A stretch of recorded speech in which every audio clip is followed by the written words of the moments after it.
তো গাইস আপনারা দেখতেছেন আমার হাতে একটা আইফোন আছে। এই আইফোনটা যে এক ওয়াক্ত নামাজ সাথে পারে তাকে আমি গিফট করব। ওই যে সামনে একটা ইমাম সাহেব, চলো আমরা ইমাম সাহেব। আসসালামু আলাইকুম ইমাম সাহেব, আপনি যদি এক ওয়াক্ত নামাজ সারতে পারেন তাহলে আমি আপনাকে এই আইফোনটা গিফট করব। আচ্ছা ঠিক আছে, আমি রাজি। তো গাইস আপনারা দেখতেছেন ইমাম সাহেব এক ওয়াক্ত নামাজ সারবে তাহলে আমি এই আইফোনটা গিফট করব। ইমাম সাহেব রাজি হয়ে গেছে। বিস্তারিত আমি আপনাদেরকে সামনে গিয়ে বলতেছি।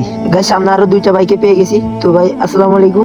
তো ভাই আপনাদের জন্য একটা চ্যালেঞ্জ আছে। আপনারা যদি এক ওয়াক্ত নামাজ সারতে পারেন তাহলে আপনাদেরকে আমি এই আইফোনটা গিফট করব। আমরা যদি এক ওয়াক্ত নামাজ চাই, সত্যি আমাদেরকে আইফোনটা দিয়ে দিবে? জি ভাই অবশ্যই পাবেন। এক ওয়াক্ত নামাজই তো। ভাই এক ওয়াক্ত নামাজ সারতে হবে, আমরা ফোনটা নিয়ে নিই। আচ্ছা ঠিক আছে, আমি রাজি। ভাই ভাই ভাই, ফোনটা নিয়ে না ভাই ভাই। যা পাগল। আর ভাই ওই তো ফোন তো আমাদের মসজিদে ইমাম সাহেব।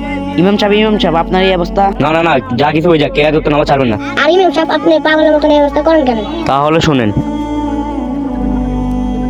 নামাজ আল্লাহর সাথে মিলাই দিবে। এখন শুধু আপনারা আল্লাহর সাথে তওবা করতে পারেন, এখন আমার সাথে করুন।